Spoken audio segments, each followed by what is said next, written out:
Is true fulfillment something that can be achieved, or is it a journey that starts from within? Welcome back to the show. And listen up, all you high powered, high driven men out there.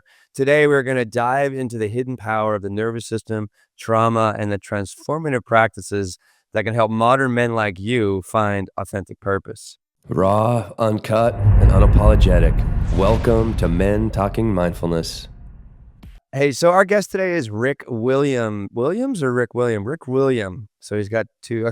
Our guest today is Rick William. I was thinking like Ricky Williams is on the fucking show today, man. The quarterback. Sorry, Rick. Not the same guy, but we're glad you're here. He's a coach, meditation teacher, entrepreneur who after exiting his company at age 25, dedicated himself to mastering transformative practices that bridge Western wisdom and Eastern psychology. He now the other way around. Eastern wisdom. What John's trying to say is, so I was thinking that, and then it came out the wrong way. So his practice, so Eastern wisdom and Western psychology, so Rick now supports high-performing men worldwide, helping them navigate trauma, strengthen the nervous system, and find authentic purpose. So today, Rick is going to share some of his insights on shifting from achievement stacking to true happiness and self-awareness. Welcome, Rick, to the show. John, great to see you. Great to be here, gentlemen. Yes, indeed. John, great to be here. I'm really appreciating that we're starting the show with some levity already. Yeah, I know. Man, we live with levity. If we can't laugh at ourselves, who can we laugh at? True that.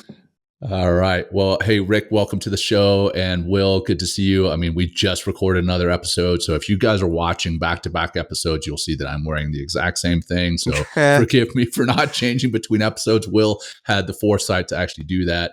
But we've also got some announcements.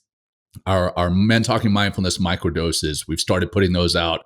They're mini episodes that are in between these full-length episodes. They're Tuesday through Saturday. They are mini episodes cut from our previous episodes. So if you're a new listener and you're tuning in to the episodes that we're publishing right now, this gives you a little taste of some episodes that we've done in the past. And maybe if you are so inclined from the microdoses, as we're calling them, they're between 3 and 10 minutes long. You're so inclined, you can go check out the full episodes, and the full episode link is in the show comments or show notes. And we've also got our social fitness club starting in January. If you want to find out more about that, it's at mentalkingmindfulness.com, or you can just text MTM to 33777. That said, we're going to kick the show off with a simple grounding practice, a one breath practice, just to get the three of us settled, and for you tuning in, get you guys settled as well.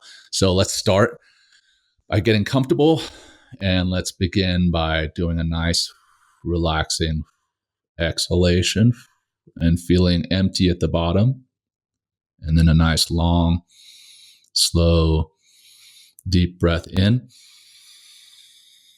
feeling that fullness at the top, holding it, and then releasing. And as you release that breath, bring some movement into your body, rolling your neck around, wiggling your fingers, your toes, feeling yourself in this present time, in this present space. And here we go. Thank you all for being here, for tuning in, for sharing our podcast, for helping us grow. And again, Rick, thanks for being here.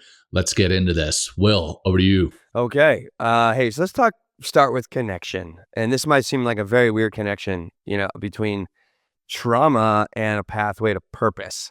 So how did you come to understand this connection? Great question, Will. It was a journey that I'd been asking for some time. I think a lot of us are asking the question is like, what does it mean to live a purposeful and fulfilling life? And I find myself watching every single YouTube video, every single podcast that I could on the topic, from Joseph Campbell to understanding myth, and kind of really going down the rabbit hole to really understand what purpose and fulfillment was. And as I was walking down that path, I started to see, sense, and know the connections between really what purpose and fulfillment is, being an expression of our authentic self. And inside of that, well, that sounds really easy, right? Like, well, just express yourself authentically. We just end the podcast now.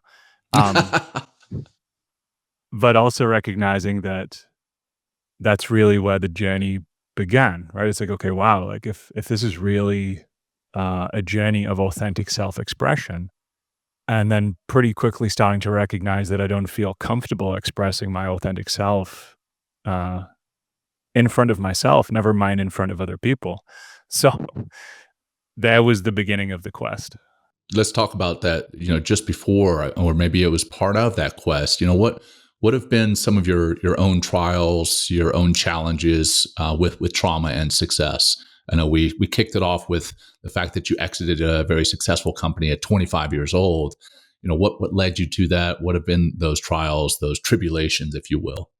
The trials of the path, which I really think are the path, and all of the insights gained, I don't think would have their weight unless they came from the lived experience, right? Otherwise, we just read a book and we'd have everything we need. I think there's something really rich about going through the journey, and part of the journey that I had to go through in order to find a life that feels fulfilling and meaningful and aligned with who I truly am and have functional relationships was through living the exact opposite. Was creating a life I think I started my business when I was like 20.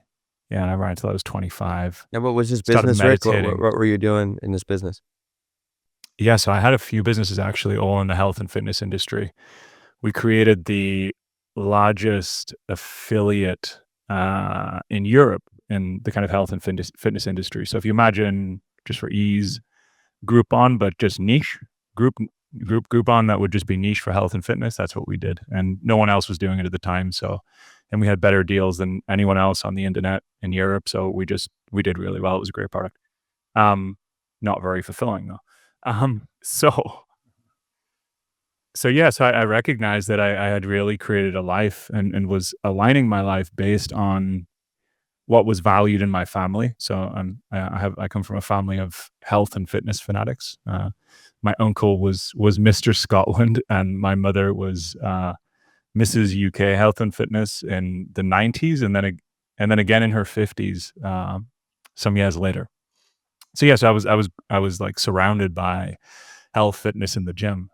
So very naturally, I kind of just took all of that on and hadn't really gone on my own self-inquiry and didn't have the support around me to really be able to differentiate like what was mine in terms of things that I love and what were other people's. So I hadn't really went on that individuation process to really know what I care about in this life. And therefore it was manifesting itself as kind of exterior success, undercurrents of looking for validation inside of that, hidden deep insecurities inside of that, using all of the different strategies to be able to mitigate the unconscious suffering that I was experiencing, both burnout, stress, anxiety, depression. I didn't have any functional skills in regards to regulating my nervous system, my emotions, expressing my needs, communicating with myself and other people. And all of those things were not developed skills at this point, which was causing all sorts of malfunction on the surface of my life. And I didn't really have any idea what the fuck to do about that at the time. What was the break? When did you reach that breaking point where you're just like, this isn't working for me? Was it just a slow thing, or was there like this moment in time? It was a slow thing through mindfulness meditation, actually. So, yeah, I was hearing about meditation at the time. This is like, I'm like early 20s. I'm 36 now for context. And the early podcasters like Tim and maybe Joe were on the scene, and they were subtly talking about meditation. It wasn't like mainstream at this point. It was kind of just pre that boom. And I just kept hearing about other successful people because that's what I was interested in at the time, doing meditation as a practice. More success, more, Yeah, more, more, right? yeah, more shit, more responsibility, more stress. Anyway, sorry. yeah, yeah. All of that. Yes, exactly. Um, so that's why I started a daily practice. And then Headspace came out, I think in 2012, January 2012, and I started their year-long program. So that when they first launched their app, if anyone's familiar with it, you couldn't have this whole choice. Yeah, it's amazing, right? I just saw I just got a VR, I got a Meta VR headset just because I love playing with tech. They also have VR and VR Headspace as well, which is pretty cool. That's another conversation. Oh, I want to come back to that here in a second. Yeah, let's do that. The tech nerd. So yeah, they launched Headspace, the year long. 2012 January. Yeah, exactly. They launched in January, and because it didn't have this choice, which I actually think was a great benefit for it, I was just like, cool, I'm going to do this every single day for the next year, and I just went on that whole process with Andy, and through that, I just started having just like emergent insight and spontaneous release inside of just meditative practice. And I'm sure many of us will have experienced those things inside our practice at some point. If you haven't, you will. So there, that was happening for me. And that was just slowly kind of chipping away at the kind of identity structure I had created. And because I was creating and seeing my life through a wider view, which is essentially one thing that all meditative practices do is help us gain a wider view, which is where all wisdom and insight emerges from. Because of that, I was starting to gain a wider view. And I was starting to gain wisdom and insight and see my life through a different, deeper perspective, and started to see the identity structures that I created that weren't necessarily coming from like my core, my heart, my power. Yeah. It was like a program, fueled by stress, anxiety, dopamine, and trying to achieve, because I've been there, to achieve and attain other people's status. You know what I mean? Right. It's just like, I need this, I need the wife, I need the car, I need the house, I need the kids, and I need all these things that say, like, to show the world, virtue signaling, like, this is the kind of man I am, instead of like from that deeper place, like you're talking about on the inside. So why, like, I mean, we're talking about success and achievement and material possessions come along with that kind of thing. Yeah. And that is like really, a big way that we are programmed in this country, for sure, and other places as well, that was what success is. So, why is this concept so difficult for high achieving men to accept, that there's other levels of fulfillment and success other than just acquisition and status and position?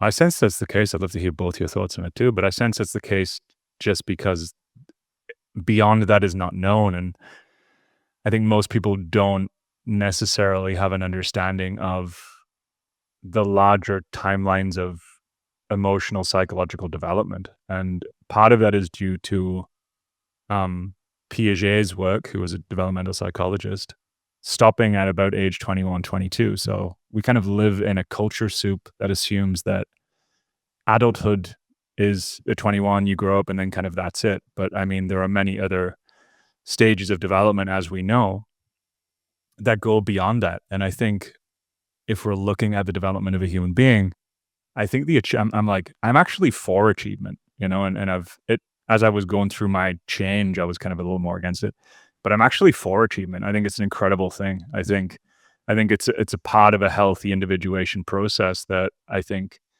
supports the construction of a solid identity structure, of a strong sense of self, which I think is actually important as we continue down the path, that you have both a strong sense of self and have the capacity to kind of open up and let that go, so that you can be both strong and flexible. And I think whether it be in the gym or doing yoga, I mean, you combine the two, you kind of got superpowers, right? You want to be strong and flexible. And I think that stage of my development and many men's development supports the kind of like, or at least it supported me, I'll speak personally. I can go out in the world and do things and make change. I am not disempowered. I can empower myself to take action and change the external circumstances in my life. And that was a really empowering part of my experience. However, it also hit a ceiling, just like I know when I understood all of the information in 8th grade, I mean, I got it, right? Like I got the memo, and then it was necessary to go to the next stage because I was like capping out, and I could sense, see, and feel that I was capping out at that, and I could see other people, mentors, guides in my life who were showing up at that time, listening to podcasts like yourselves. I could feel the truth in their experience, in their bodies, in what they were sharing, that there was actually other things to experience in life. And I started just walking the path to find that out for myself. Nice. Yeah. I mean, Will and I are definitely not against achieving either. No, not at all. I mean, we probably wouldn't be having this conversation if we didn't have some type of desire to achieve. And you know what that achievement looks like is definitely going to be different for everyone. But you definitely, as I've learned, and I will just backtrack a second, Rick. You know, when I started meditating, it was sold to me as a performance enhancement as well. I have since grown a lot from that, and I know that there's much more to mindfulness and meditation than only what it can do for your performance. But I have found that in achieving that next thing, whatever that next thing may be, I've never achieved happiness through that. What I have achieved happiness, or a sense of happiness, a sense of fulfillment through, is through serving others, through being with my children and being with my wife and being present in the moment with them. And certainly I get thrills out of an achievement. But I certainly don't have any type of long-lasting happiness or long sense of fulfillment at all. Eventually comes back down to some level of equilibrium. So I do like that you stated it's not that you're against achievement, and it's not that you can't have achievement and have happiness, but it's that the achievement does not lead to happiness. So I love that. And then real quick sidebar, VR, I've done meditation in VR with the app called Trip, TRIPP. It's fantastic. It's absolutely mind-blowing. Okay, so sidebar. Yeah. Well, I just want to drop into go for it, achievement for a little bit. And I think it's important for everybody, but definitely men, because of our kind of linear internal energetic structure, if you will, like always just trying to attain and achieve and get to the next thing.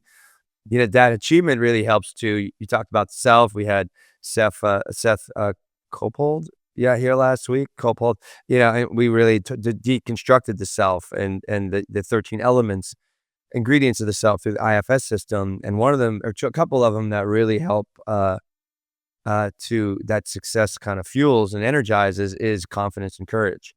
And when I'm achieving results and whatever that is, whatever my pursuit is, it's like that's when I gain more confidence. That's when I get more courageous. Then I take more risks, right? Put myself out there a little bit more and keep asking the question, what else can I do? What else can I do? And just through that quest and through that question, I think you can really, break out like yourself. It's like, what else is there? I mean, you're achieving a tremendous amount of success at a young age, right? I mean, through money and this and that. And then it's like, wait, there's just something missing.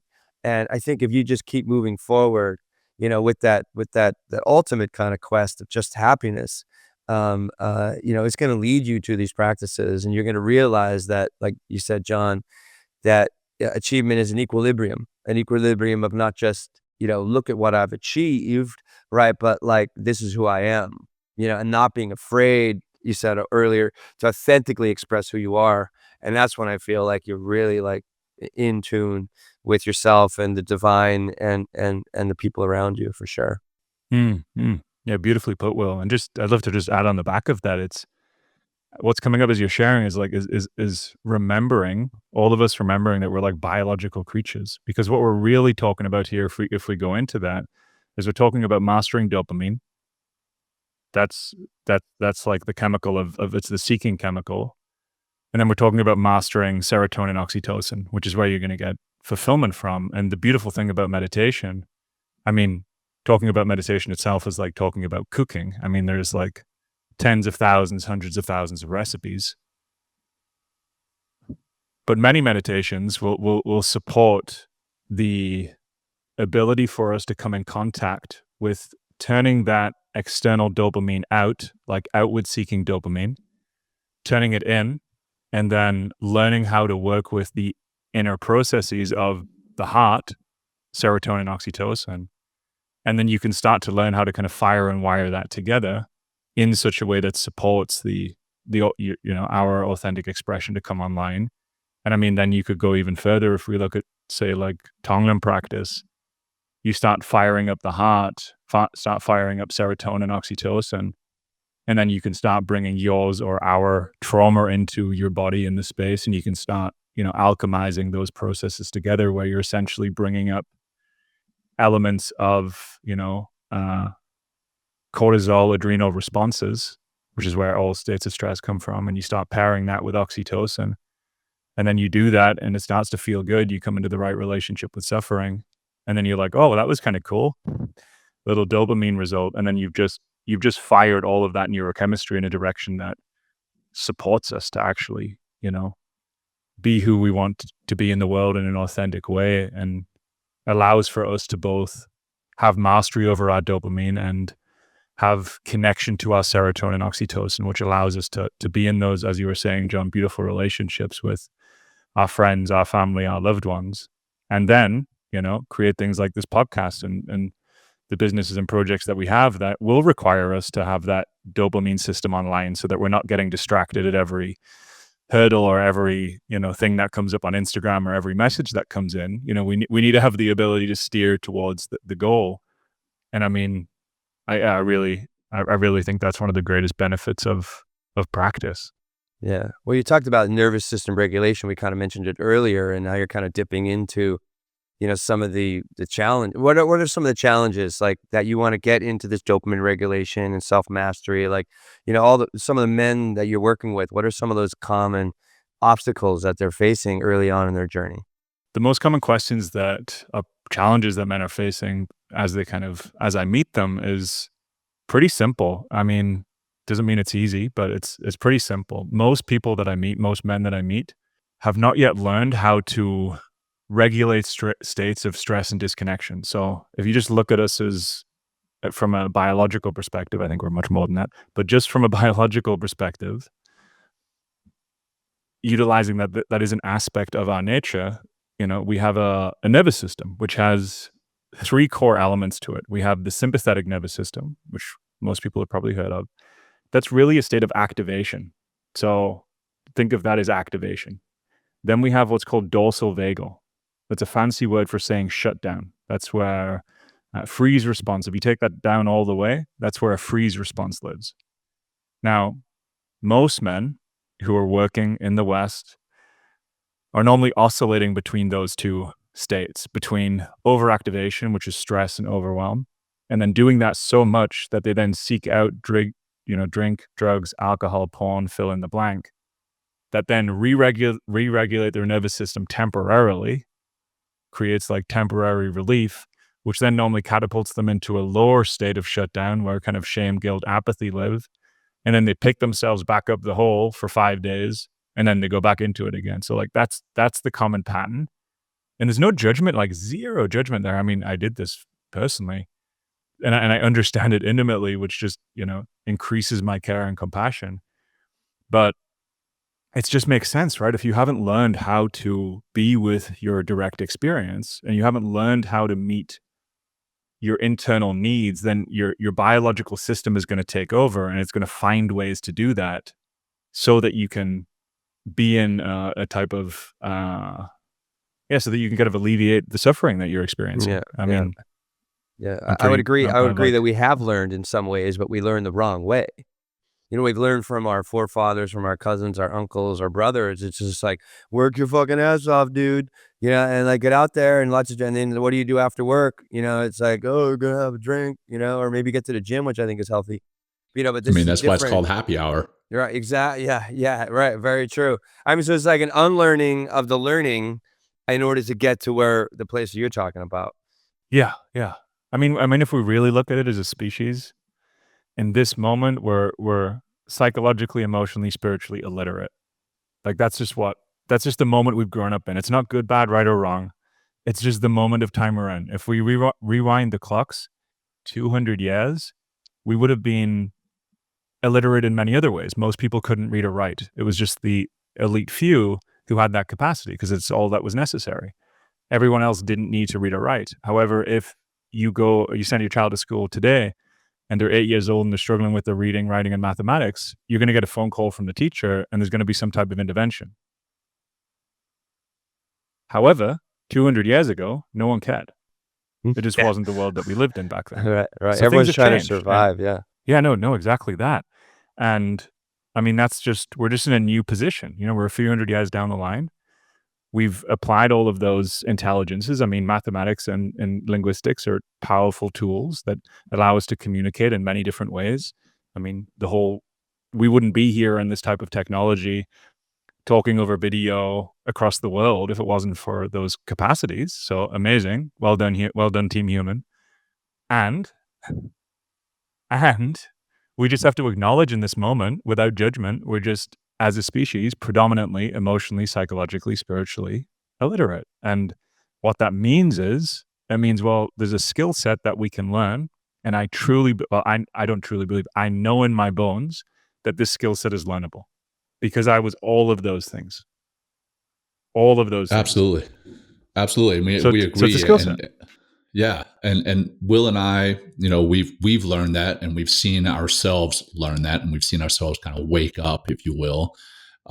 You're clearly conveying that same message. And we've even taught, as you have, other men these practices, and we've seen them wake up after learning, becoming more emotionally literate.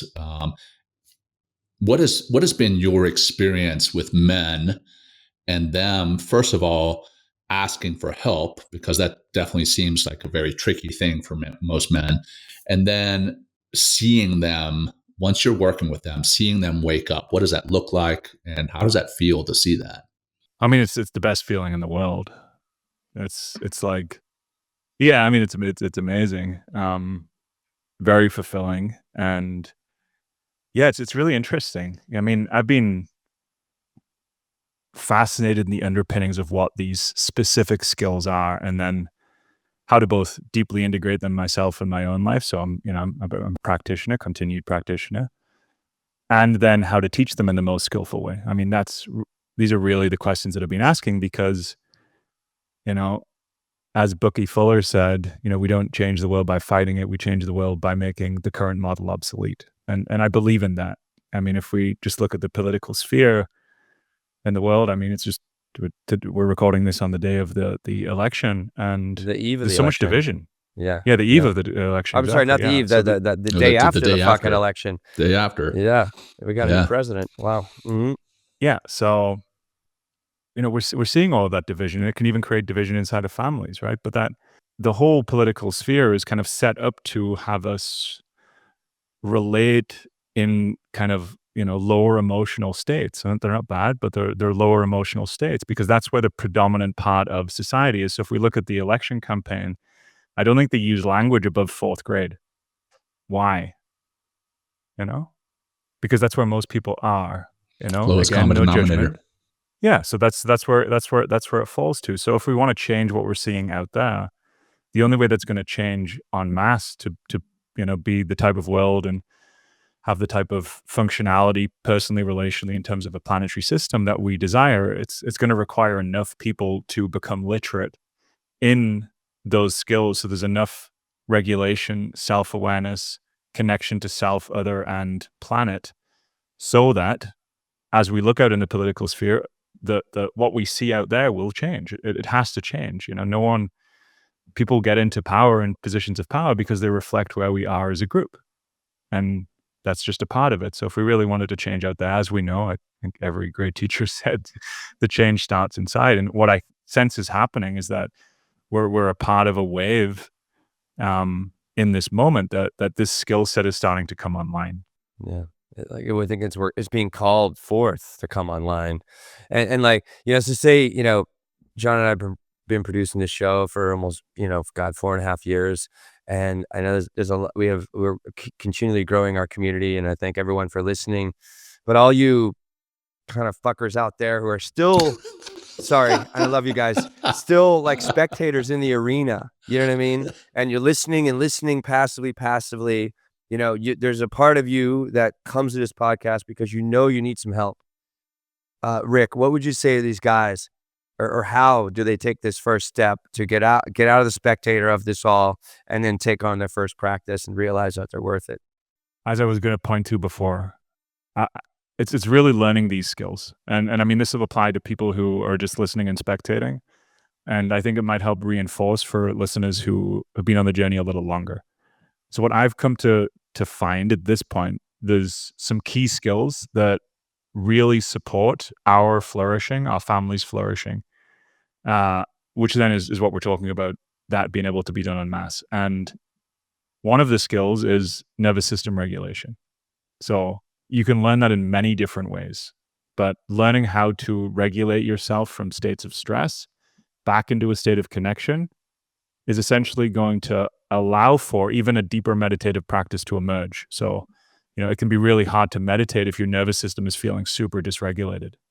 And then sometimes we can get stuck as meditators if we're just finding this state of relaxation in the morning, and then we go out into our life, and then states of stress emerge, and then we still haven't learned how to make the pathway between a state of activation, stress, and then back into connection. So we really have to groove that pathway, and that's something I begin with all my clients, regardless of where they're on the path. It's just like, let's get some reps in here, so that we're not just practicing being calm, albeit that's a part of it.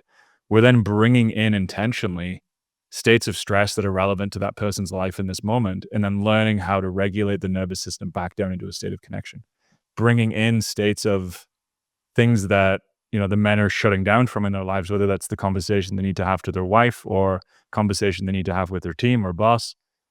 It's then learning how to feel that sense of unsafety that's having you shut down, and then learn how to raise your nervous system up a bit, find your belly and balls, and then put yourself back in your heart. And then you can kind of make that movement. You can start to make those movements. And if you do enough reps on that for 2, 3, 4 weeks, first you're kind of like riding the bike up the hill, and then eventually these skills start to become automatic. And then from there, things kind of open up. And from there, it's okay, cool. Now we've got that down. We got basic nervous system regulation. Then we could start looking at, the skill of mentalizing. So being able to work with psychic phenomena as it arises. That's kind of what you were doing with the guy you mentioned from last week. Parts work, IFS work with a practitioner is essentially teaching someone how to mentalize their psychic phenomena and then integrate it into the wholeness of their being. So you can learn that with a practitioner. You can also learn that by yourself, and that can become an internalized skill, so that, as my, say, wife or friend says something that triggers something in my nervous system, I can recognize the phenomena within inside me. Oh yeah, that feels like it's in my belly. Oh, that's Mr. Frustration, and we're just anthropomorphizing it. That's Mr. Frustration. Okay, and as soon as I'm doing that and I say, hey, Mr. Frustration, you're a part of me, welcome. In that moment, I've created a wider view, just like we do in meditation. And then I can start to interact with that psychic phenomena in such a way that I can regulate myself. So that would be another skill, would be mentalizing. And then from there, actually, that's when meditation practice opens up and gets interesting. Because at this point, you can regulate your nervous system. Now you can work with psychic phenomena, which creates a much deeper sense of safety in any human being, any man that I work with. From there, then it actually allows concentration practice, which would normally be the beginning of someone's journey, whether it be 9 stages or other practices where we're working on essentially dopamine. Then concentration practice becomes a lot easier because you're feeling safer, and it's really hard to concentrate if your nervous system is overactivated or underactivated. So we work on that first, and then concentration practice opens up, and from there, the kind of world's your oyster. The only other skill I'd sprinkle on top of that at the same time would be learning communication skills and learning how to be able to resolve conflict. And I mean, you put all those things together. I mean, that for me at this point, in my kind of like current thesis, is like the fundamental skills that would then open up the rest of the path. And from there, we could talk about emptiness practice and transcendent practices. But I mean, if you haven't got those core down, those other ones might be a little bit shaky. We started this show off talking about trauma and purpose, and that's one of the things that really kind of surprised me when you guys reached out and we talked about getting you on this show. I was like, oh man, what is this part? So without naming names, clearly, is there a client story that illustrates that transformation from viewing trauma kind of as an obstacle or a barrier to seeing it as a source of purpose? Every single one of my clients has been through that journey in some way. And I have a client wall beside me, so I'm going to turn to my wall, and I'm going to keep everyone's pictures on the wall. It's kind of cute, but really just help. Or It you're really just helps me. or you're a psychopath, like like One of the two. a murderer or something. It's like, yeah, One of the two. I'm sorry. I'm just kidding. Yeah, it kind of looks like one of those, those detective walls. That's what I'm talking about. That's what I'm saying. With the strings. Yeah. I mean, it sometimes feels like that. Yeah, I've got a client here who I won't name who was working in just show us his corporate picture. America. I'm sorry. I'm kidding. I'm sorry. I'm sorry. Anyway, yeah, sorry. who was working in corporate America. I mean, there's many different stories that are nearly the same. And he was essentially just really shut down from the things that he truly cared about in his life. And, was working inside of that environment and never feeling truly fulfilled, always kind of having the experience of something being missing. But because he didn't yet have the capacities in order to know what he really wanted emotionally, because he wasn't in touch with his, body and emotion, emotionality, his values, what really matters to him, that was kind of shut down and suppressed. And obviously, if you shut down and suppress that, then it can be really hard to know what you're a stand for, to know what you're a yes for, to know what is aligned and what's not aligned. So we went back and worked on that kind of pre-personal, like the earlier developmental material, in such a way and equipped him with those skill sets that allowed him to then deeply know what he wanted to do. And inside of that, he found things that he was deeply passionate about, improved his, relationships, which were not going in a great direction, because he was now able to regulate his nervous system, work with his psychic phenomena, and be able to communicate his needs and be able to communicate through conflict. Then he was able to have both fulfillment inside his relationships and the deeper knowing and understanding of who he really fucking is as a man and what he cares about as a human being, and then able to go after those pursuits. And I mean, I was just thinking of one client there, but that's pretty much every single client that I work with. And it's the same pattern, right? It's like we've been shut down, repressed from who we truly are, didn't feel safe enough to speak our needs as a child, hid our emotions from our father and maybe even our mother, or got punished for them. So we shove that down there, and then we kind of become this, shell of a self. And it's just unpacking that, putting the right skills in, and then that allows for the natural flourishing of an authentic self-expression to come through. Well, let's go deeper into that, like skills-based, practicum kind of approach. I mean, you have this awakening. I mean, that's what's so great about working with a coach. It's like, a good coach like yourself, I mean, really holds space and gives people the opportunity to really kind of drop in and examine and see and observe and what's working, what isn't working. And then there's those next steps. It's like, well, all right, this is a journey, and we got to we got to find what those skills are, and then actually try those skills on. So, what are some of the common skills or the most successful skills that you employ with your students in order to kind of take those first steps and keep going deeper into the path of self-realization and deeper into self-actualization then? So we call these the core skills of a larger framework of liberative development. And the core skills are learning to regulate your nervous system. How do you do that? What is that? Breath work, meditation, exercise? Like, what is that? Yeah. So I trained with polyvagal theory and as a breathwork facilitator as well. And inside of that, how I do it, and there's many ways to do it, is I have men create a deep sense of safety and trust in their heart, which anyone can do. I mean, you could think of a moment right now, anyone listening, where you were in a deep state of connection and safety. It could be watching a sunset. It could be with an animal, with a loved one, with a friend, where you just felt deeply safe, deeply connected. So that's ventral vagal. Once we got that locked in, we do some reps there to make sure that you can kind of connect to it. And then it's intentionally creating states of dysregulation and coming back into connection, which you could do in a breathwork session. You could go to a local breathwork session. You're going to ramp your nervous system up through the breathing techniques. And then if you're with a good facilitator and or you just know what you're doing when you've listened to this, so now you do, as long as you come back to a state of connection after that high state of arousal, then you're learning how to regulate your nervous system through those higher states of activation and or deactivation, and then coming back to connection. I mean, your nervous system will mostly do it by itself, but obviously with facilitation, with music, you're kind of increasing the likelihood of those results being supportive for that neurochemical cycle to be working in the right direction, which is essentially cortisol, adrenaline, mixed with serotonin, oxytocin, stress with love and connection and safety. When those all things are together, that's when, transformative healing happens. So that would be the first one. Yeah. That sounds like a happy hour cocktail to me, John. You think? It's definitely. It's like, give me some of that fucking happy hour. I'm sorry. Right? Sorry, Rick. I don't know.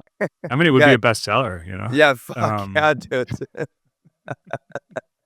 The new mocktail. Even with a little bit of adrenaline and bit of adrenaline and cortisol kicked spice in, it up a little bit, It's like Red Bull and vodka. Yeah, right. Yeah, exactly. That's it. That's it. And Molly. We'll throw some fucking Molly in there and be like, what? Anyway. And I mean, whilst you just mentioned Molly, just to kind of, keep linking pieces in here, the reason in a therapeutic context, that's really good, and or a party context. The reason in a therapeutic context as MDMA is really helpful is because you're like guaranteeing that you're putting the person in a state where there's plenty of oxytocin, serotonin kicking about.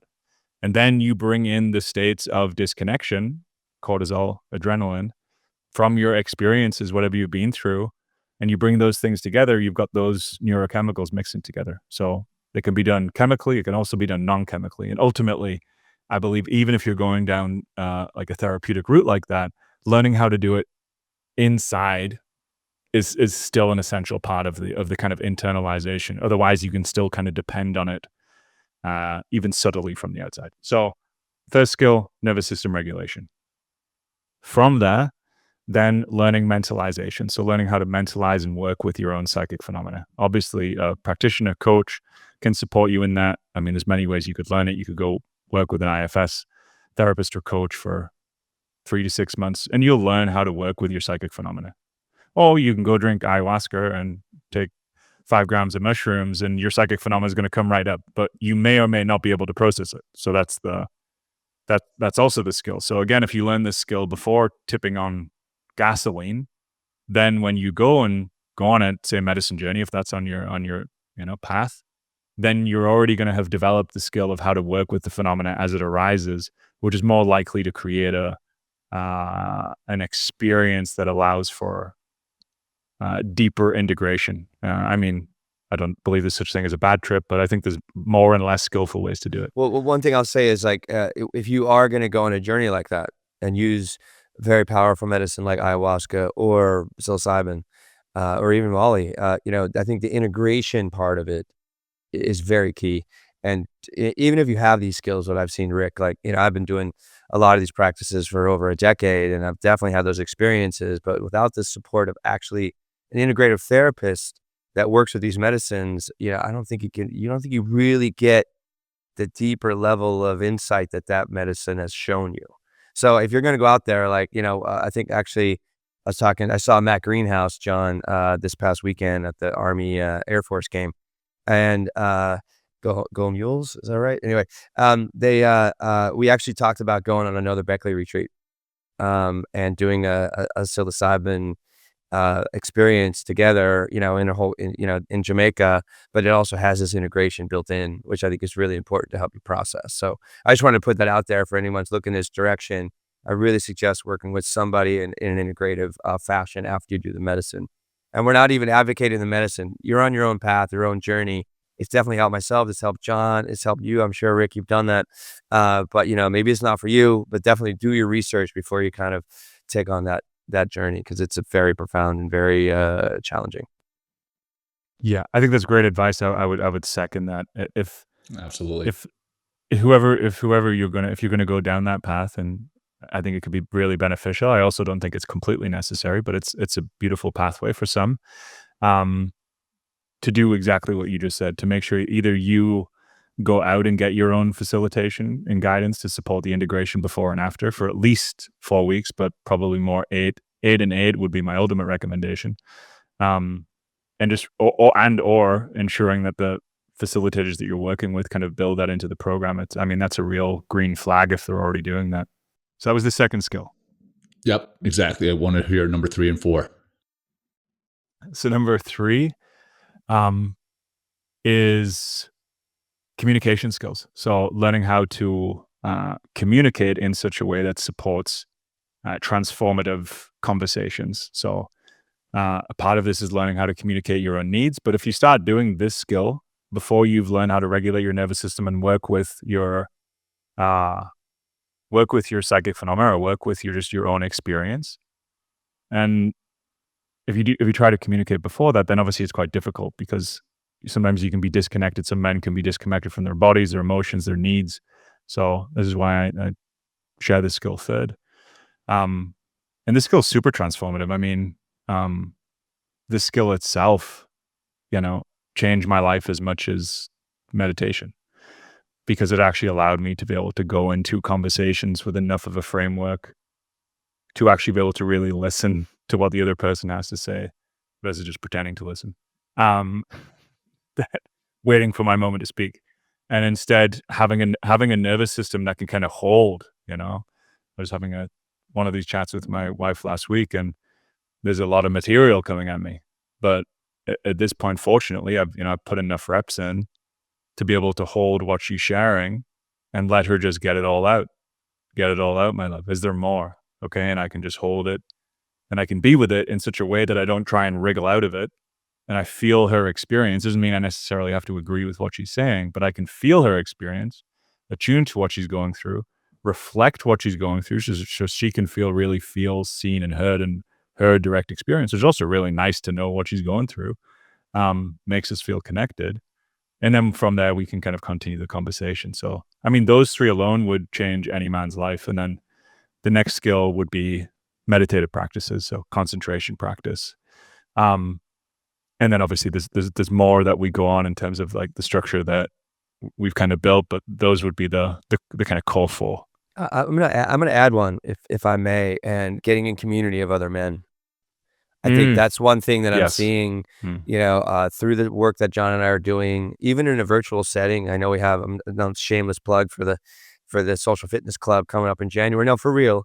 And the reason we're doing this is to build community, to create connection, and to also obviously kind of self-reflect through the reflection of others. And we're seeing, we're actually doing both right now in the same course. There's 2 meditation courses running right now. And we have time, like in this 1-hour time capsule that we do the program, where we get time, about 15 minutes, to really hear what other people's experiences are, their trials, tribulations, or triumphs, or insights and stuff like that. And we really learn from each other, because I think what's so key is the common humanity element that could be overlooked, and men can so easily go into the lone wolf mentality.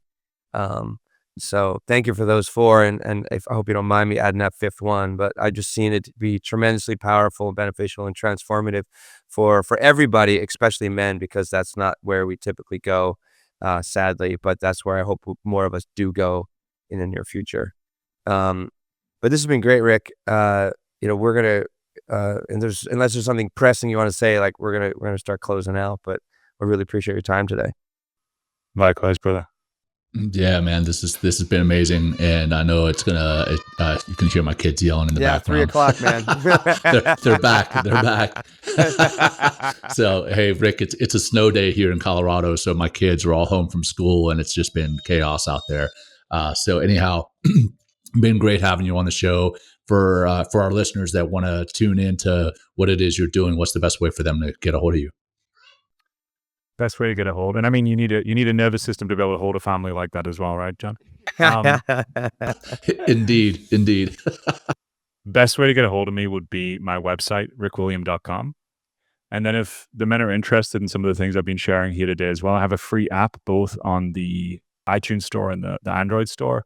And if you just look up Toolbox by Rick William, all the different nervous system exercises that I've been talking about here today are kind of inside that. There's a free 7-day process that you can go through where you can kind of learn this skill set. And ultimately, nearly everything in there is free. So there's plenty to be getting on with there. So yeah, it's been an absolute pleasure. John, Will, I really appreciated both your depth in terms of the wisdom that you're both carrying, but also the levity that I've been able to enjoy and experience for the last hour. Yeah, again, if we can't laugh at ourselves, then what good is this whole thing called life? So Yeah, Rick, it's been phenomenal having you here. Definitely want to stay connected. Love what you're doing. Please let us know in the future how we may be able to help or how we may be able to collaborate.